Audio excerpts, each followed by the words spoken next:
मेरे प्रिय मित्रों, मैं के आर गोपीनाथ हूँ, जिसे के आर जी के नाम से भी जाना जाता है। मैं आप सभी का मेरे यूट्यूब चैनल के आर जी विजन में स्वागत करता हूँ। इस वीडियो में मेरे साथ जुड़ने के लिए मैं आपका बहुत धन्यवाद करता हूँ। वेस्ट की त्रासदी, आप इसे TOW टॉव कह सकते हैं। आज मैं अपने एक सपनों के प्रोजेक्ट को साझा करना चाहता हूं। अब जब मैं सपना कहता हूं तो यह मेरे कुछ दोस्तों या दर्शकों को मजाकिया लग सकता है, लेकिन मैं आपको आश्वस्त करता हूं कि यह एक गंभीर दृष्टिकोण है जिसका राष्ट्रीय महत्व है। इस दुनिया में दो तरह के मूर्ख होते हैं, एक जो सलाह देते हैं और दूसरे जो उसे नहीं मानते। ये मेरे शब्द नहीं हैं, वे महान नानी पालकीवाला के शब्द हैं, जो टाटा सन्स के पूर्व निदेशक और एक प्रतिभाशाली अर्थशास्त्री थे, और अमेरिका में भारत के पूर्व राजदूत। मैं गर्व से स्वीकार करता हूं कि मैं पहली श्रेणी में आता हूं, यानी वे लोग जो सलाह देते हैं। लेकिन मैं ईमानदारी से आशा करता हूं कि मेरे दर्शक दूसरी श्रेणी में नहीं आएंगे। जब मैं कहता हूं कि बाढ़ का पानी एक कीमती राष्ट्रीय संपत्ति है, तो कई लोग मुस्कुरा सकते हैं या हंस भी सकते हैं। लेकिन सोचिए, हर साल हम बाढ़ राहत पर करोड़ों और करोड़ों रुपए खर्च करते हैं, और कुछ महीनों बाद ही सूखा राहत पर भी। उसी समय हमारे जल स्तर गिरते जा रहे हैं, घटते जा रहे हैं, सदाबहार नदियां सूख रही हैं और आर्द्र भूमियां गायब हो रही हैं। यह एक त्रासदी नहीं है, बर्बादी है। केवल पानी की बर्बादी नहीं, बल्कि पैसे, संसाधनों और अवसरों की भी बर्बादी है। मेरा सपना,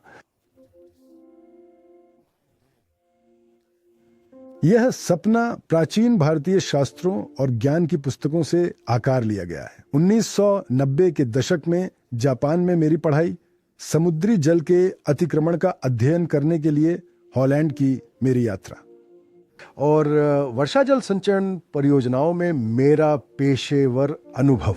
मानसून के दौरान भारी मात्रा में वर्षा जल, जैसे बहाव का पानी नालों में बह जाता है, फिर नदियों में और अंततः समुद्र में खो जाता है। इस बीच पानी की मांग हर साल बढ़ती जाती है, जैसे हमारी जनसंख्या। क्यों ना हम इस अतिरिक्त वर्षा जल को वहां ले जाएं जहां इसकी सबसे अधिक आवश्यकता है। क्यों ना बाढ़ के प्रकोप को समृद्धि में बदल दें। मेरा दृष्टिकोण ठीक वैसे ही जैसे मेट्रो नेटवर्क भीड़भाड़ वाली सड़कों को पार करने के लिए भूमिगत सुरंगों का उपयोग करता है। कल्पना करें कि भूमिगत जल सुरंगें बाढ़ग्रस्त शहरी क्षेत्रों से बहते पानी को विभिन्न स्थानों तक पहुंचा रही हैं। पहले इसे ग्रामीण क्षेत्रों, उद्योगों, सूखी नदियों और जल की कमी वाले क्षेत्रों में पहुंचाना, फिर यहां तक कि बंजर भूमि या औद्योगिक क्षेत्रों को भी बदलना, जो अपनी मांगों को पूरा करने के लिए बड़ी मात्रा में पानी की आवश्यकता रखते हैं। यह विज्ञान कथा नहीं है। हमारे प्रतिभाशाली इंजीनियर पहले से ही विश्व स्तरीय कौशल के साथ सुरंग खोदने वाली मशीनों का संचालन करते हैं। इसका मतलब है कि तकनीक मौजूद है, केवल एक चीज जो चाहिए वह है इच्छा, जो कि गायब है। तो फिर मैं अपने व्यावहारिक अनुभव के बारे में बात करता हूं। जब मैं दशकों पहले अपने व्यवसाय प्रबंधन पाठ्यक्रम के लिए जापान में था, मैंने बड़े पैमाने पर जल प्रबंधन के लिए नवाचारी लेकिन सरल तरीकों को देखा, विशेष रूप से बाढ़ के पानी को एक क्षेत्र से दूसरे क्षेत्र में मोड़ने के लिए। किसी भी महान विचार की तरह निचले स्तर से ऊपरी स्तर तक पानी मोड़ने के मेरे प्रस्ताव का शुरू में विरोध हुआ। भारती, जब मैंने इस अवधारणा की सिफारिश चेन्नई में सेंट गोबेन ग्लास निर्माण इकाई के फ्रांसीसी निदेशकों से की, जो एक फ्रांसीसी सहयोग है, तो उन्होंने मुझसे पूछा, आप न्यूटन के गुरुत्वाकर्षण के नियम के खिलाफ कैसे जा सकते हैं? उन्होंने पूछा। मैंने जवाब दिया, देखना ही विश्वास करना है। मेरे दृष्टिकोण को सत्यापित करने के लिए वे चेन्नई से केरल राज्य के पलक्कड़ तक यात्रा करके पेप्सी कंपनी में मेरा प्रोजेक्ट देखने आए। वहां आईसीसी का उपयोग करते हुए, जो कि इंटरकनेक्टिंग कलेक्शन चैम्बर सिद्धांत है, रणनीतिक बिंदुओं पर हमने असमान भूभाग की स्थिति में भी पानी के प्रवाह को सुगम बनाया। इससे प्रभावित होकर फ्रेंच निदेशकों ने चेन्नई में सेंट गोबेन में मेरे प्रोजेक्ट को तुरंत बिना किसी अन्य संदेह के मंजूरी दे दी। तब से मैंने इस तकनीक का उपयोग करके विभिन्न साइट स्थितियों में कई प्रोजेक्ट सफलतापूर्वक पूरे किए। इस आईसीसी तकनीक को भूमिगत सुरंगों के माध्यम से हमारे देश के बाढ़ के पानी को प्रभावी ढंग से चैनल करने के लिए बड़े पैमाने पर अनुकूलित किया जा सकता है। समुद्री जल का अतिक्रमण एक छुपा हुआ खतरा और एक अप्रयुक्त अवसर। इस समुद्री जल का अतिक्रमण हमारे देश के कई शहरी क्षेत्रों में एक गंभीर और बढ़ता हुआ खतरा बनता जा रहा है। यह अपशिष्ट का एक और दुखद पहलू है, लेकिन हर चुनौती की तरह इसे भी समृद्धि और प्रचुरता में बदला जा सकता है, जो हमारी प्राकृतिक संपत्ति और संसाधनों को बढ़ा सकता है।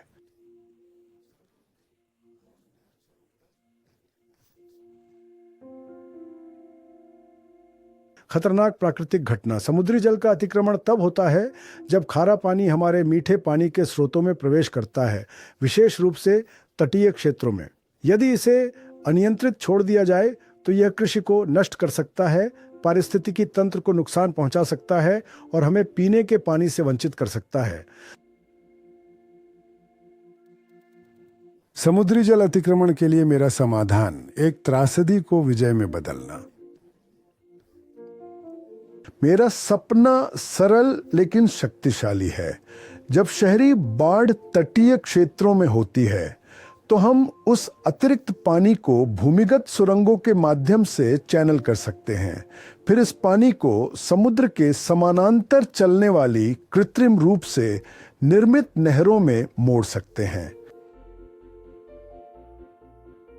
इस नवाचारी परियोजना के लाभ अत्यधिक हैं। ये हमारे जलभृतों में जल अतिक्रमण को रोक सकता है या काफी हद तक कम कर सकता है।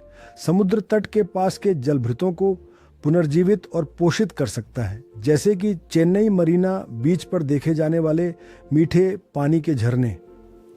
यह नहरों को सुंदरता, आकर्षण और शिल्प कौशल के साथ डिजाइन करके पर्यटक आकर्षण बना सकता है, जिसमें नौका विहार, खरीदारी और मनोरंजन की सुविधाएं प्रदान की जा सकती हैं। यह अर्थव्यवस्था को बढ़ावा दे सकता है, ठीक वैसे ही जैसे हॉलैंड ने समुद्री जल के अतिक्रमण की इस चुनौती को एक राष्ट्रीय संपत्ति और एक प्रमुख राजस्व स्रोत में बदल दिया है। मैंने व्यक्तिगत रूप से इन परियोजनाओं के बारे में बहुत विस्तार से अध्ययन किया है। मैं अपने मुख्य कार्यकारी डॉ रघुराम और अपने संसाधन व्यक्ति डॉ यनवरदराजन के साथ हॉलैंड गया और हमने हॉलैंड से समुद्री जल के अतिक्रमण के बारे में कई महत्वपूर्ण बातें सीखी।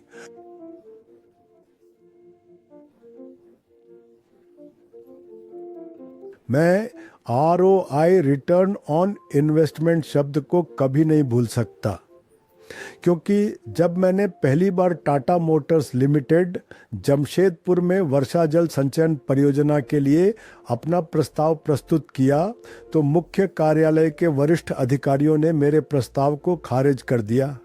कारण ROI संभव नहीं था, लेकिन फिर यह मामला स्वर्गीय श्री रतन टाटा जी के ध्यान में आया।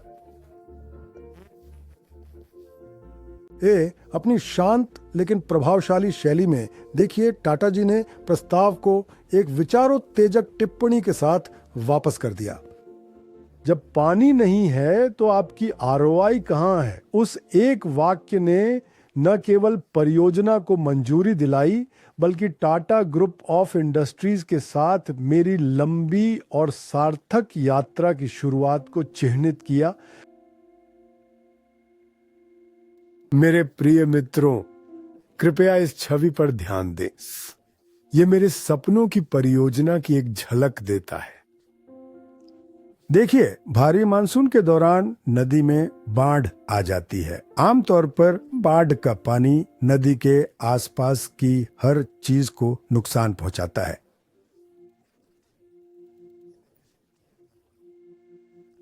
अब यहाँ हम बाढ़ के प्रकोप को हमारे किसानों और हमारे समुदाय के सदस्यों के लिए समृद्धि और प्रचुरता में बदल रहे हैं।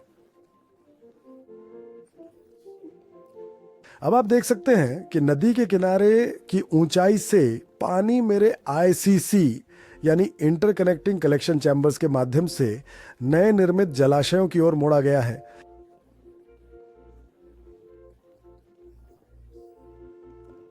उस जलाशय से पाइप के माध्यम से पानी खेतों में और अन्य क्षेत्रों में जा रहा है जहां पानी की आवश्यकता है।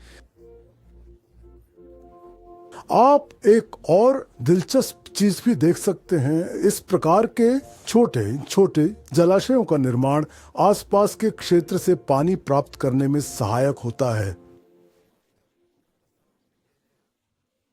इसका मतलब है कि आसपास के क्षेत्र से ठहरा हुआ पानी जलाशय में लाना और बाद में गर्मियों के दौरान इस पानी का उपयोग जलाशय के क्षेत्र और उसके आसपास के किसानों द्वारा किया जा सकता है।